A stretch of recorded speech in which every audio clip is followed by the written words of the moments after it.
الحمد لله نحمده ونستعينه ونستغفره ونؤمن به ونتوكل عليه ونعوذ بالله من شرور أنفسنا ومن سيئات أعمالنا من يهده الله فلا مضل له ومن يضلله فلا هادي له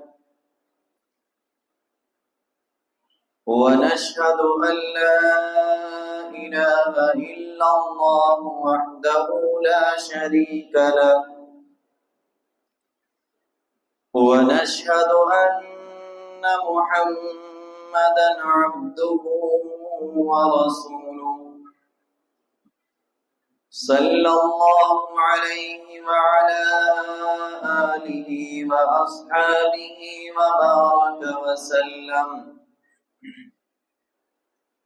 وبارك وسلم تسليما كثيرا كثيرا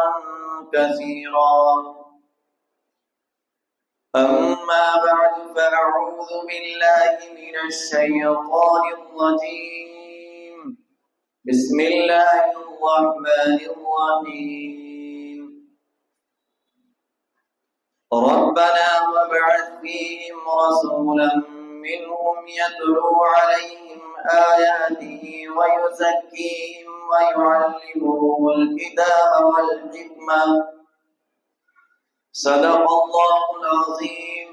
وصدق رسوله النبي الكريم ونحن على ذلك لمن الشاهدين والشاكرين والحمد لله رب العالمين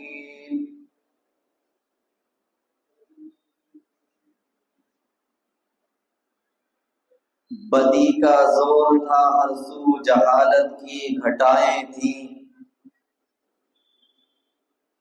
بدی کا زور تھا ہر سو جہالت کی گھٹائیں تھیں فساد و ظلم کی چاروں طرف پھیلی ہوائیں تھیں خدا کے حکم سے نا آشنا مکے کی بستی تھی خدا کے حکم سے نا آشنا مکے کی بستی تھی گناہوں جرم کی چاروں طرف وحشت برستی تھی ذرا سی بات پر تلوار چل جاتی تھی آپس میں ذرا سی بات پر تلوار چل جاتی تھی آپس میں تو پھر یہ جنگ آ سکتی نہ تھی دو چار کے بس میں خدا کے دین کو ایک کھیل بچوں کا سمجھتے تھے خدا کے دین کو ایک کھیل بچوں کا سمجھتے تھے خدا کو چھوڑ کر ہر چیز کو معبود کہتے تھے اگر لڑکی کی پیدائش کا گھر میں ذکر سن لیتے تو اس معصوم کو زندہ زمین میں دفن کر دیتے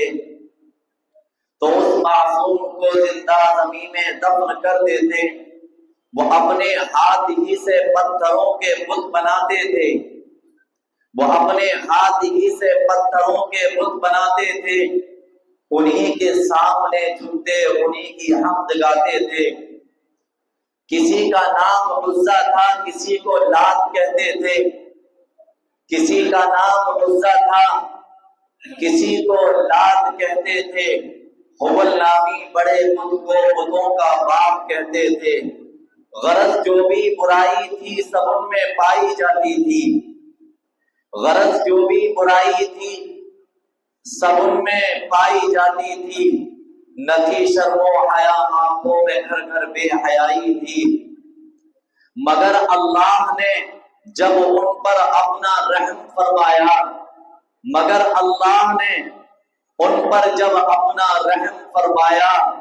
تو عبداللہ کے گھر میں خدا کا لاڈلا آیا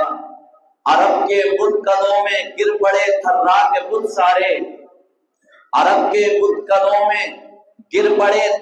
کے بت سارے بجھا ایران کا آتش کجا بھی خوف کے مارے عرب کے لوگ جب اس بچے کا اعزاز کرتے تھے تو عبد المطلب قسمت پہ اپنی ناز کرتے تھے. خدا کے دین کا دنیا میں بول بالا ہونے والا تھا. محمد سے جہاں میں پھر اجالا ہونے والا تھا. محمد کے ہمیں ہمارے محمد، محمد کے ہمیں ہمارے محمد، ہمیں جان و دل سے ہیں پیارے محمد صلی اللہ علیہ وسلم.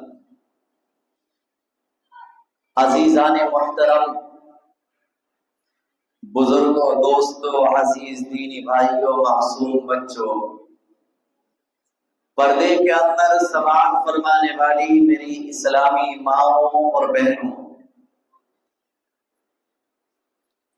آپ حضرات کے سامنے آقا نامدار جناب محمد الرسول اللہ صلی اللہ علیہ وسلم کی سیرت طیبہ کی تمہیدی گفتگو گزشتہ 2 ہفتوں سے چل رہی ہے. آج جو آپ حضرات کے سامنے خطبہ مسنونہ کے بعد کچھ اشعار پڑھے گئے ہیں، یہ اشعار نبی کریم صلی اللہ علیہ وسلم کی دنیا میں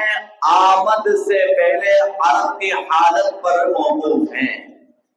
یعنی نبی کریم صلی اللہ علیہ وسلم جب اس دنیا کے اندر تشریف نہیں لائے ہیں، آپ کی تشریف آوری سے پہلے جو مکہ کی حالت ہے، ان اشعار کے ذریعے حفیظ جالندری رحمت اللہ علیہ نے اس سارے منظر کو بیان فرمایا ہے جو آپ کی دنیا میں تشریف آوری سے پہلے عرب کے اندر موجود تھا. میں اس گفتگو کے کرنے سے پہلے آپ کو اسی اصل مضمون کی طرف لے چلتا ہوں تاکہ بات آپ کی سمجھ میں آ جائے. یوں تو بات حضرت اسماعیل علیہ السلام کے سلسلہ نسب تک پہنچ چکی ہے. یعنی آپ صلی اللہ علیہ وسلم کا سلسلہ نسب جو حضرت اسماعیل علیہ السلام سے ملتا ہے، اس خاندان تک کا ذکر، آپ کی شادی کا ذکر آپ حضرات کے سامنے آ چکا ہے. لیکن شادی کے موقع کا ایک خاص واقعہ حضرت اسماعیل علیہ السلام کا آپ کے سامنے بیان کرنا ہے. لیکن اس سے قبل یہ بات سامنے آئی، یہ بات کہا گیا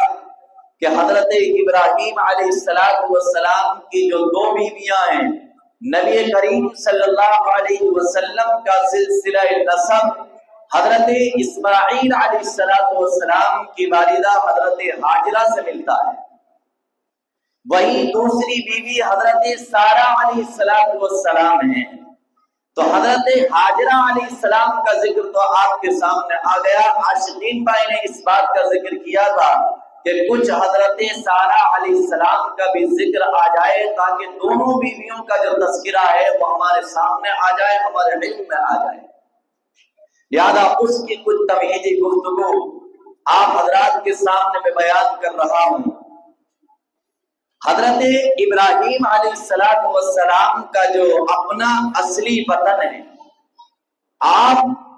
عراق کے باشندے ہیں. عراق کے اندر ایک گاؤں ہے، اس کے رہنے والے حضرت ابراہیم علیہ السلام ہیں. ابراہیم علیہ السلام کی شادی اپنی چچا زاد بہن حضرت سارہ علیہ السلام سے ہو چکی تھی. آپ اللہ کی طرف لوگوں کو بلاتے تھے، اللہ کے دین کی دعوت دیتے تھے، اللہ کے حکم پر چلنے کی دعوت دیا کرتے تھے. لیکن اسی درمیان میں آپ کا جو خاندان ہے، آپ کی برادری ہے، آپ کے گھر کے باشندے ہیں، وہ آپ کے مخالف ہو گئے اور انہوں نے آپ کی بات کو ماننے سے سراسر انکار کر دیا اور صرف آپ کے خاندان کے ایک فرد جن کا نام لوط بن ہاران ہے، جو آپ کے چچا کے لڑکے ہیں، وہ آپ پر ایمان لے آئے اور انہوں نے بھی